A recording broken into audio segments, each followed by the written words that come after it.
Assalamualaikum warahmatullahi wabarakatuh.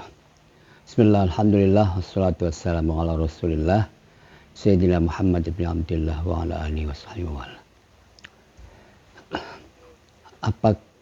Bagaimana konsep wali dalam pernikahan menurut Islam? Ini sebuah pertanyaan yang sangat penting.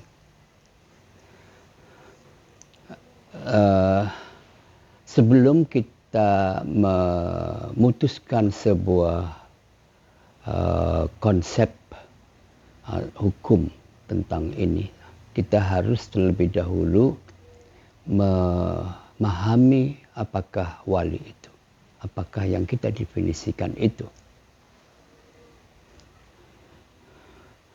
Wali di dalam Al-Quran maupun di dalam hadis Nabi maupun dalam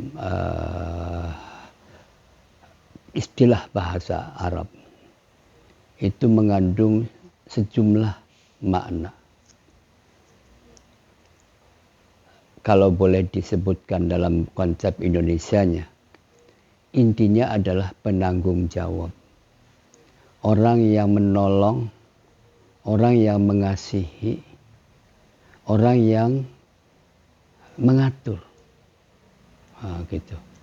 Kita mengenal wali muridnya, gitu. Wali kota.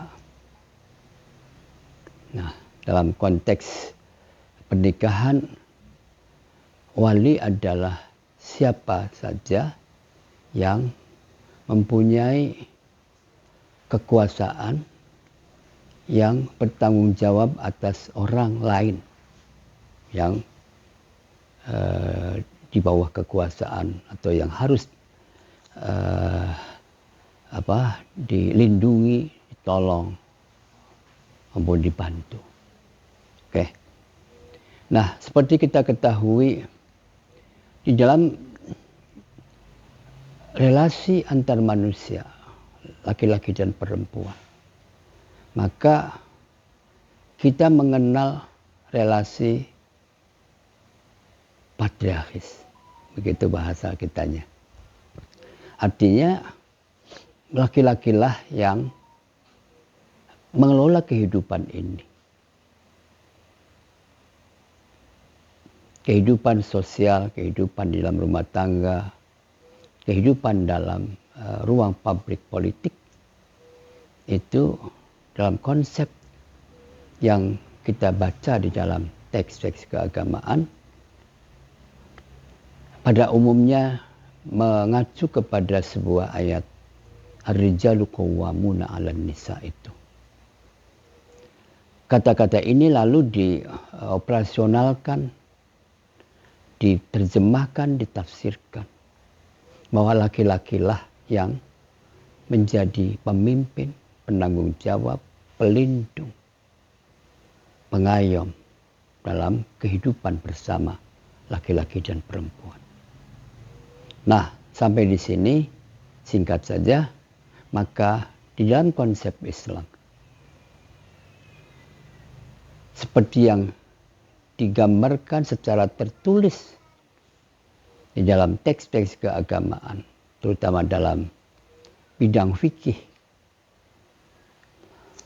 maka wali itu adalah laki-laki. Oke? Nah, wali itu laki-laki. Jadi termasuk tadi kita mengatakan nanti di dalam secara lebih khusus dalam pernikahan, maka wali itu adalah laki-laki yang bertanggung jawab, yang memiliki kemampuan mengelola kehidupan bersama di dalam rumah tangga itu. Oke.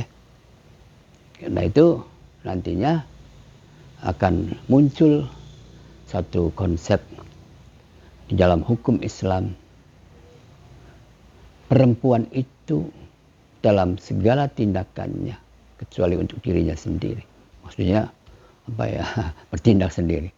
Tapi ketika berhadapan dengan orang lain, maka dia harus diarahkan oleh laki-laki. Oke, gitu dulu. Laki-laki ya. Jadi di dalam urusan pernikahan maka perempuan tidak dianggap tidak bisa menjadi pemimpin, pelindung, pengayom, tetapi dia dipimpin, dituntun, diarahkan dan ditentukanlah oleh laki-laki. Oke? Mengapa ditentukan oleh laki-laki tadi? Karena dianggap dia tidak memiliki kemampuan untuk mengurusi dirinya sendiri, apalagi harus bertindak dengan orang lain. Itu. Maka pertama-tama kita akan mengenal ada dua bentuk wali. Wali mujbir dan wali ghairu mujbir. Itu ya. Wali mujbir adalah wali yang dapat memaksa, bahasa terjemahannya, memaksa orang yang diwalii dalam hal ini adalah anak perempuannya untuk menikah dengan laki-laki pilihan wali itu sendiri. Tanpa harus mendapatkan persetujuan dari perempuan itu sendiri. Karena dianggap dia tidak mengerti. Dia dalam konsep secara keseluruhan itu, dia melayani kebutuhan laki-laki. Dia tidak mengatur laki-laki. Nah ini menjadi basis betul yang harus dipahami. Kalau saya bilang tadi pertama-tama harus mengerti apakah wali itu. Jangan melompat-lompat. Karena ini memberi pengertian yang genuine, makna genuine dari kata itu. Kalau Indonesia nanti itu muncul dari konsep ini. Maka aturan-aturan sesuai dengan konsep yang itu dulu. Nah saya selalu ingin mencoba menawarkan gagasan-gagasan. Tapi dengan melakukan pertanyaan mendasar juga. Mengapa perempuan harus diwalii? Mengapa laki-laki yang harus menjadi wali? Mengapa perempuan harus nurut saja? Jadi tujuannya sebetulnya adalah baik. Tetapi keputusan itu didasarkan atas realitas kebudayaan. Nah gitu dulu. Jadi kebudayaannya di seluruh kebudayaan masa lalu berabad-abad lamanya, sistem yang terjadi di dalam peradaban itu adalah sistem patriarki. Jadi sumbernya itu. Matriarki itu adalah laki-lakilah yang dipandang, diyakini sebagai orang yang mampu berkuasa, penguasa untuk mengelola sebuah kehidupan. Gitu. Ya kembali lagi pada seluruh hukum-hukum tentang relasi laki-laki dan perempuan, maka perempuan itu subordinat dari laki-laki. Gitu ya. Kalau bahasa saya selalu ingin mengatakan laki-laki itu subjek atas kehidupan dan perempuan adalah objek dari kehidupan itu. Nah, kalau kita sederhana saja deh, Kita tahu bahwa perempuan itu tugasnya melayani di dapur, kasur, sumur dalam kebudayaan kita. Dulu sama saja di banyak sekali tempat. Mengapa bolak-balik saya harus dijelaskan ini? Dengan penjelasan ini kita bisa berinisiatif sesuatu yang mungkin lain. Nah, jadi itu benar dalam konteks kebudayaan waktu itu di sana. Mengapa? Lagi-lagi karena ada banyak mungkin mitos atau kemudian diyakini akal perempuan itu rendah, bodoh. Akal laki-laki itu pintar, cerdas. Perempuan itu sensitif, perasaan, tidak berani. Laki-laki itu pemberani. Nah begitu yang muncul sebagai argumentasi, dan itulah yang kemudian menjadi basis pengaturan dalam kehidupan. Ya di mana saya logikanya benar. Benar sekali. Nah, jadi di dalam ruang kebudayaan patriarki, maka kepemimpinan laki-laki itu benar. Itu ya, karena kemudian laki-laki itu tadi dibangun atas basis potensi yang dikonstruksikan oleh sistem. Bolak-balik itu. Nanti Anda bertanya apa aja kaitannya dengan apakah mahar, apakah yang lain-lain, ya sama nanti basisnya itu juga. Apa? Nah, saya selalu juga ingin memancing pikiran orang ya. Pertanyaan selalu akan ditanyakan mengapa. Mudah-mudahan, tapi nggak tahu lah kalian mau tanya mengapa apa enggak, atau tanya hukumnya gimana. Waduh, benar sekali. Kalau hanya sampai pada hukumnya bagaimana menurut Islam, nanti misalnya Islam yang mana? Begitu. Oke, terlalu panjang kalau bercerita tentang ini. Sebetulnya kuliahnya semester-semester nih. Mungkin untuk ini aja bisa 1 semester. Wali saja tuh bisa 1 semester. Nah intinya begitu dulu. Supaya paham aja, jangan dikonstruksikan terus-menerus begini soalnya. Mengapa lagi-lagi? Karena laki-laki difungsikan sebagai makhluk pabrik.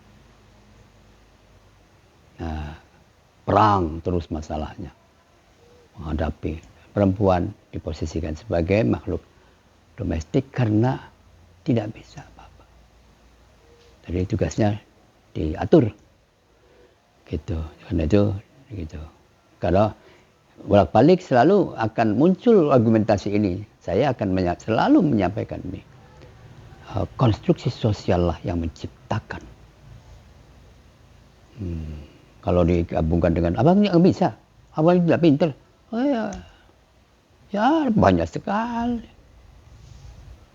Tapi begitulah strukturnya. Oke, kalau mau langsung tidak mau bertanya tentang akar persoalan, ya bisa saja. Tapi stagnan, akan begitu-begitu aja. Nah gitu loh.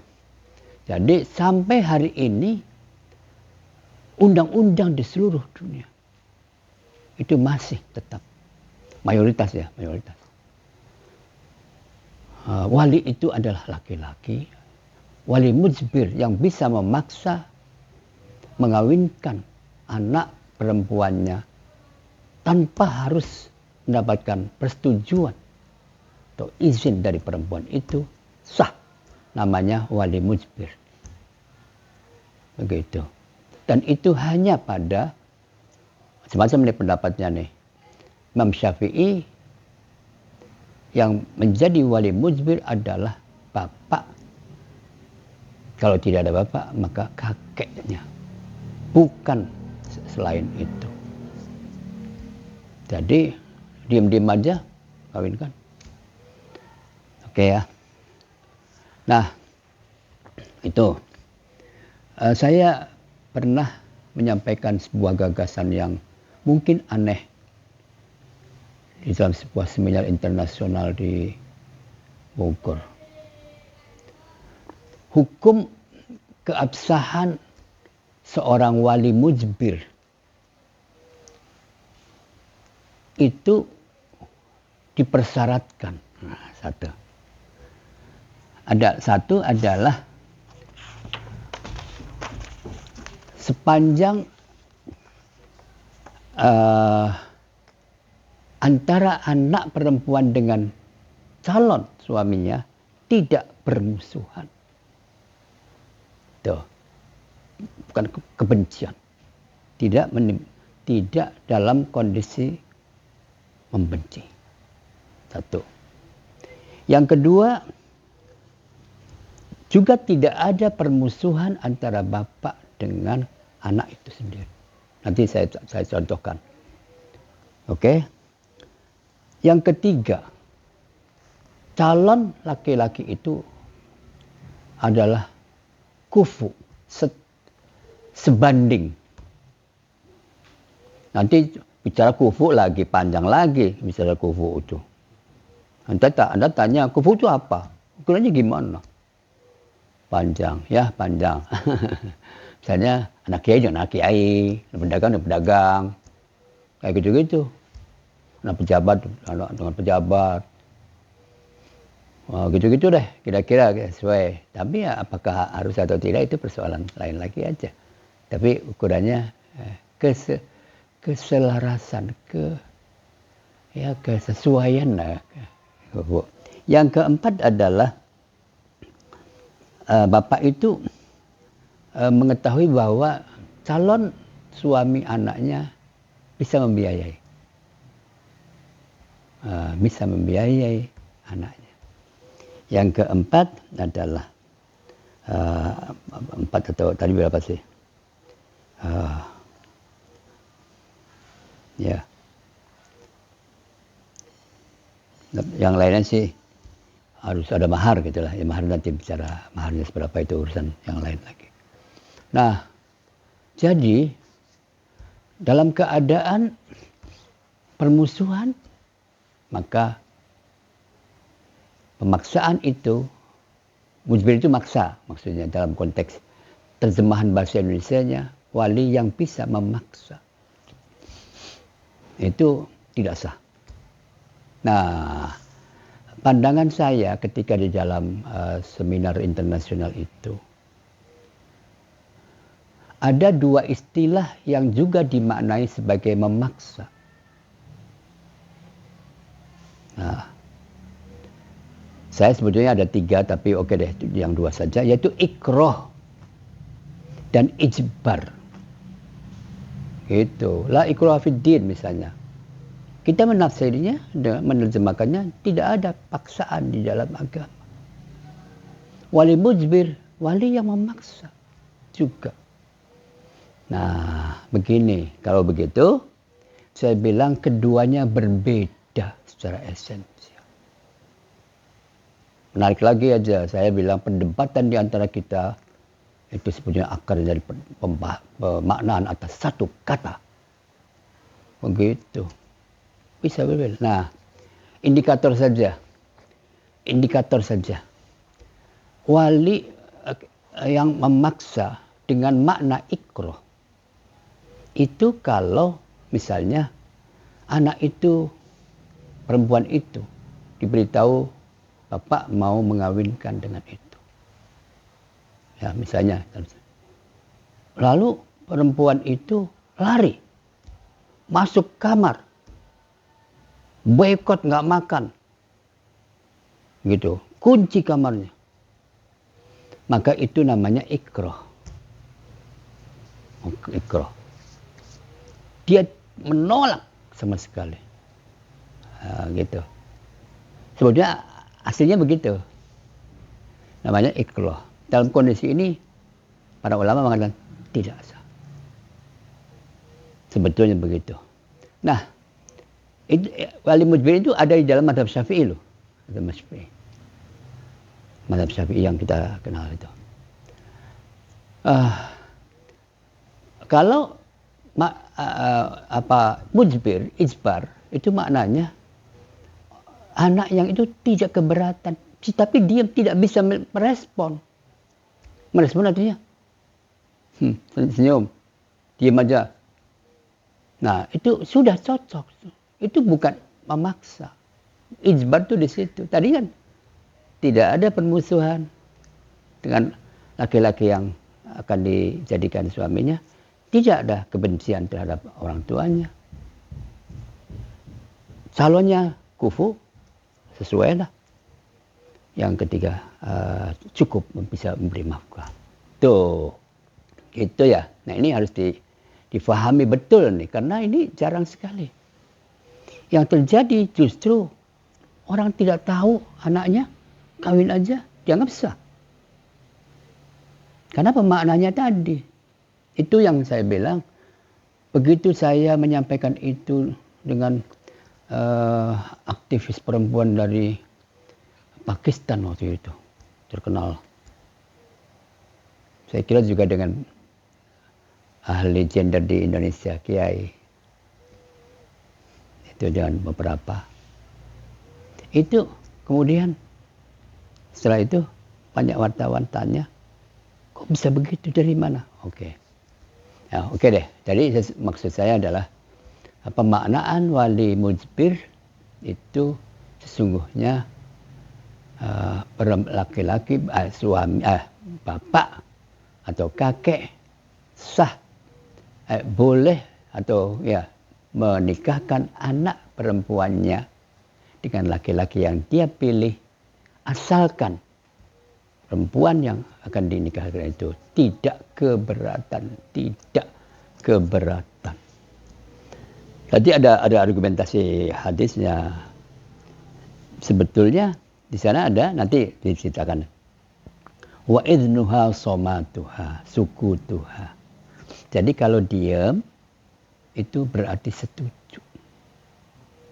Pertanyaannya, kenapa diam? Tuh selalu, kalau saya sih selalu bertanya mengapa. Ya tidak mengerti masalahnya. Karena apa? Ya tidak mengerti. Dia tidak hidup di dalam ruang publik. Sehingga tidak mengerti siapa dia, pintar atau punya atau tidak punya. Tapi lah, ya bagus aja kelihatannya sih. Nah, kalau tadi itu mengerti sebetulnya. Kalau mengerti dalam arti melihat, mungkin indikatornya adalah mendengar-dengar saja. Itu yang penting itu persyaratan wali mujbir di dalam madhab Syafi'i adalah bahwa laki-laki atau bapak dapat mengawinkan anaknya tanpa tanpa menyatakan persetujuannya, sepanjang anak itu tidak keberatan dan tidak protes, tidak berontak, tidak macam-macam. Oke, dan tadi persyaratan tadi. Nah, nampak sekali ya cara berpikir ini tuh itu wali. Wali itu wali minimal tuh. Wali minimal itu artinya ya tidak merugikan anak lah, bahkan menjamin lah gitu. Pilihannya mungkin bagus, mungkin. Berhubung anak itu tidak mengerti. Oke, nah itu perlu catatan penting itu. Berhubung dalam konteks masyarakat patriarki, masyarakat dahulu kala di mana sekolah tidak ada dan semana fungsi-fungsi laki-laki di publik, perempuan di domestik, itu begitu, maka refleksinya begitu. Jadi konsekuensi logis dari ketertutupan dalam relasi antar manusia, tutupan dalam pendidikan itu akan menimbulkan dengan sendirinya konsekuensinya bodoh, tidak mengerti apa-apa, dan tidak bisa apa-apa. Maka karena itu, keputusan itu saya selalu mengatakan tepat pada saat itu, di situ. Bahkan itu adalah baik pada saat itu, di situ. Harus jalur kawan benar. Karena logikanya benar. Itu ya. Oke. Ah, nah sekarang wali itu bagaimana, apakah perempuan bisa menikahkan dirinya sendiri? Oke, kalau tadi kebijaksanaannya begitu. Sekarang bisa apa tidak? Bukan orang tua. Para ulama berbeda pendapat. Nah, tadi pandangan Imam Abu Hanifah, pandangan Imam Syafi'i, mazhab Maliki, mazhab Ahmad bin Hambal itu tidak boleh, kecuali harus laki-laki, tidak boleh perempuan. Ya. Nah, jadi ada proses generalisasi terhadap perempuan. Siapa saja perempuan tidak bisa. Akhirnya gitu loh, terjadi proses keputusan yang mengeneralisasi. Karena secara umum memang perempuan di banyak tempat nanti saya akan mengatakan mengapa hukumnya begitu. Ya karena ada di ruang tradisional. Maka hasil dari komunitas tradisionalnya begitu pada umumnya. Soal itu tidak sekolah, tidak bodoh-bodoh. Nah, sekarang saya bilang, mazhab Abu Hanifah itu membolehkan perempuan sebagai menikah wali atas dirinya sendiri. Tuh, gitu. Tetapi betul nih, Abu Hanifah mengatakan hanya bagi janda. Mazhab Syafi'i juga janda bisa. Tadi gadis ya, saya lupa. Perempuan itu ada yang gadis, ada yang janda. Oke, sekarang tadi itu gadis. Ya, dan janda menurut mazhab Syafi'i. Sedangkan mazhab Abu Hanifah mengatakan perempuan gadis yang sudah bisa berpikir, aqilah, cerdas, dan baligh, dewasa. Wah, ini juga kontroversi lagi pemaknaan dewasa itu, baligh itu. Tapi kita terjemahkannya baligh itu dewasa. Tetapi kalau sekarang dikonversi dengan umur berapa? Bagaimana ukuran dewasa? Nah, bahasa yang digunakan oleh Imam Abu Hanifah, mazhab Hanafiyah itu adalah baligh aqilah. Aqilah, berakal. Artinya kalau diterjemahkan ke dalam bahasa kita, sudah bisa menentukan keinginan hidupnya sendiri. Bahasa lain, cerdas. Aduh, susah juga saya kalau ngomong cerdas juga, susah juga. Berakal, susah juga. Betul ya, awas ya. Ini penting sekali. Saya selalu mengajarkan makna genuine, orisinal dalam konteks waktu itu apa. Karena itu tidak bisa diterjemahkan begitu saja. Maknanya apa ketika? Nah, kalau dikonsiderasikan, ya identik dengan tadi. Bisa memilih sendiri. Aqilah, cerdas. Kalau kita kan baligh itu ukurannya head. Waduh, head berapa? Agak susah. Intinya sih dewasa dan tidak gila. Nah, gitu deh. Karena tidak gila, ya nggak berpikir, nggak punya akal. Gitu ya, oke. Jadi jelas sekali itu. Pandangan mazhab Abu Hanifah, perempuan, gadis, apalagi janda, itu nanti juga ukurannya beda lagi nih. Mazhab Abu Hanifah, gadis yang sudah baligh dan berpikir, atau bahasa kita sekarang adalah dewasa secara intelektual maupun secara biologisnya, itu maka dia bisa mengawinkan dirinya sendiri. Ada persoalan yang saya selalu ingin mendiskusikannya. Betapa seakan-akan aneh, tetapi menurut saya mungkin wajar ya. Artinya begini, madhab madhab Syafi'i sendiri membolehkan perempuan janda menikahkan dirinya sendiri. Tuh. Tapi gadis, pikir tidak bisa. Tapi harus balik. Ya, apakah harus pakai dalil-dalil nanti ada hadisnya, ayat Qur'annya. Wow, kalau saya cuma 20 menit ya nggak bisa. Ayatnya apa? Dalilnya apa? Bagaimana pemaknaan atas ayat itu? Bagaimana hadisnya? Seperti itu. Dan hadisnya berbeda-beda. Apa makna hadis itu? Gitu kan? Misalnya Imam Syafi'i mana? La nikaha illa biwaliyin wa syahidai adlin. Itu. Man nikah bi ghairi waliyin fanikahuha batilun fanikahuha batil. Banyak, tapi bagaimana maknanya? Ada hadis lagi, as-sayyibu ahaqqu bi nafsiha min waliyyiha wal bikru tusta'danu wa sayyibu tusta'maru misalnya. Waduh. Ya. Janda lebih berhak atas dirinya sendiri daripada walinya. Wal bikru tusta'danu.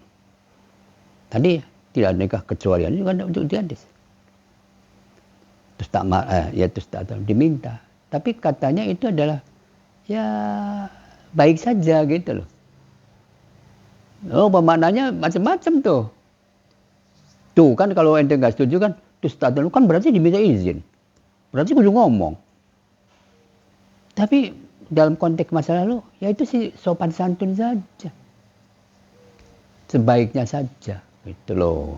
Waduh, berat lah. Jadi apa namanya? Nah, persoalan yang perlu dikaji tadi sebetulnya sih bisa. Kenapa ada hadis Nabi yang mengatakan bahwa janda bisa menikahkan dirinya sendiri daripada wali, termasuk mazhab Syafi'i sendiri. Tetapi dalam hal perempuan gadis, ukurannya gimana gadis itu? Gitu. Ya. Itu mazhab Syafi'i mengharuskan wali, sementara mazhab Abu Hanifah gadis bisa menikahkan dirinya sendiri. Jadi apa persoalan? Ukurannya gadis itu apa? Ukuran janda itu apa? Nah, ini harus dipahami juga. Jadi orang mengatakan gadis itu adalah perempuan yang belum menikah. Sementara janda perempuan yang sudah menikah. Gitu saja. Lalu umurannya berapa? Kalau diukur dengan umur. So, gadis umur berapapun, misalnya karena dianggap masih kecil, nggak bisa. Sarjana, gadis, gitu. S2, tapi belum nikah, gadis. Gitu. Doktor, belum menikah, gadis. Al-Bikr. Tapi sekarang perempuan baru umur 12 tahun kemudian dicerai oleh suaminya. Janda. Kan begitu. Ayo, mau ikut mana? Mau ikut mana? Jadi, nah itu fikih hukum itu melihat fakta yang bisa diidentifikasi. Dianggap sebagai orang yang sudah berpengalaman dan ini tidak berpengalaman. Belum berpengalaman. Ini bisa mengelola janda karena sudah berpengalaman dalam relasi dengan suaminya. Ini belum berpengalaman. Maka ini dianggap seperti gadis. Ya, dianggap sebagai ya masih di bawah. Tidak pintar. Dianggap tidak pintar. Sementara yang janda dianggap pintar. Oke? Oke deh. Tapi Anda ingin yang mana, yang bagaimana? Atau menurut pendapat saya? Bagaimana pertanyaan Anda? Oh, kalau bertanya tentang undang-undang, tetap pakai mazhab Syafi'i. Tuh kalau pengen jawaban gitu aja, ya gampang. Buka aja Undang-Undang Nomor 174. Semua, walaupun profesor, doktor, tapi perempuan, ya dikawinkan. Oleh siapa? Laki-laki. Laki-lakinya siapa? Ya siapa saja dari keluarganya. Tapi nanti akan ada keluarganya, yaitu bapaknya atau anak laki-laki bapaknya, saudaranya yang laki-laki. Umurnya berapa? Ya umur SMP juga bisa. Kakaknya dokter, adiknya laki-laki, SMP atau SMA.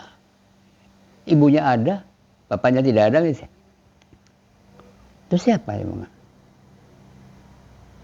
Tuh, karena formatnya adalah format laki-laki dan perempuan. Maka yang penting menikahkan adalah laki-laki dari mahram, dari keluarga dekatnya. Nanti kita ada wali mujbir, ada wali ghairu mujbir. Gitu nanti mujbir itu siapa? Ya itu tadi itu. Wali mujbir siapa? Gitu agak panjang lah karena menyebutkan banyak sekali kakak, anak, gimana. Betapa anehnya ya. Taruhlah di keluarga itu ada ibu yang sudah punya anak banyak dan pengalaman hidup. Terus ada anaknya yang perempuan, anaknya laki-laki. Anak laki-lakinya itu umur ya masih SMP atau SMA deh. Sementara kakaknya perempuan itu sarjana, ibunya ada. Yang mengawinkan siapa? Nah tetap saja ibu tidak bisa mengawinkan. Karena perempuan. Sementara adik yang laki perempuan yang mau nikah yang sarjana itu tidak bisa menentukan dirinya sendiri. Maka adik yang laki-laki itulah yang menikahkan kakaknya yang perempuan. Oke. Kira-kira begitu. Belum hal-hal lain. Ya dalil macam-macam lah. Intinya ada argumentasi. Semua mengambil dari teks Al-Quran. Yang sama atau yang berbeda dinilai. Ini menganggap sumber ini valid, tapi orang lain menganggap ini yang disampaikan tidak valid. Bisa begitu. Atau ini lebih kuat daripada yang ini. Tuh. Jadi saya selalu sebetulnya sih ingin saja mengajak jangan langsung produk. Hasilnya kayak tadi tanya hukumnya gimana, hukumnya bagaimana. Itu nggak pernah paham, akan tetap konservatif begitu terus. Karena yang sudah mapan begitu. Tapi logika begitu tidak pernah dipelajari, kemapanan hukum itu. Jadi harusnya dialektika tadi, ya intinya harus bertanya, mengapa harus dia, harus laki-laki, kenapa tidak yang pinter gitu misalnya. Ya teksnya begitu. Oh, kalau Anda mencari hukum berdasarkan tekstualitas, maka akan beku, stagnan, dan bisa bertentangan dengan prinsip kesetaraan manusia. Nah, begitulah saya kira ya, untuk itu aja. Iya. Aqilan balighan.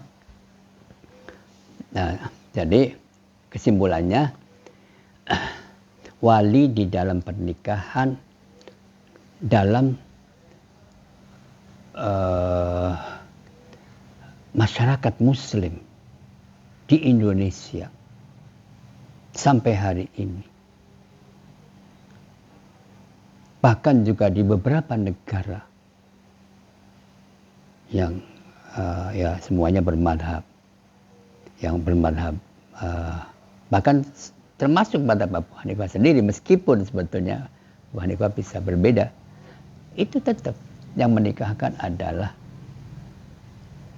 wali. Jadi bukan dirinya sendiri. Tidak boleh perempuan menikahkan dirinya sendiri, tapi harus dinikahkan oleh laki-laki yang dipandang sebagai mampu bertanggung jawab, dipandang atas orang lain yang dianggap tidak bisa. Ya, jadi baris bolak-balik masalah perempuan itu nggak bisa apa-apa, laki-laki itu bisa apa-apa. Ya itu tadi. Jadi awas ya, akarnya yang kalian harus kaji betul. Karena ini selalu kalau dalam perdebatan itu mereka mengungkapkan itu. Itu given, katanya. Masya Allah. Ma ra'aitu min naqisati aqlin wa dinin adhaba li lubbir rajulil hazim min ihtakun. Hadis Nabi yang menyebutkan, aku tidak pernah melihat yang kurang-kurang akalnya antara kalian, kecuali kalian perempuan. Dipahami begitu.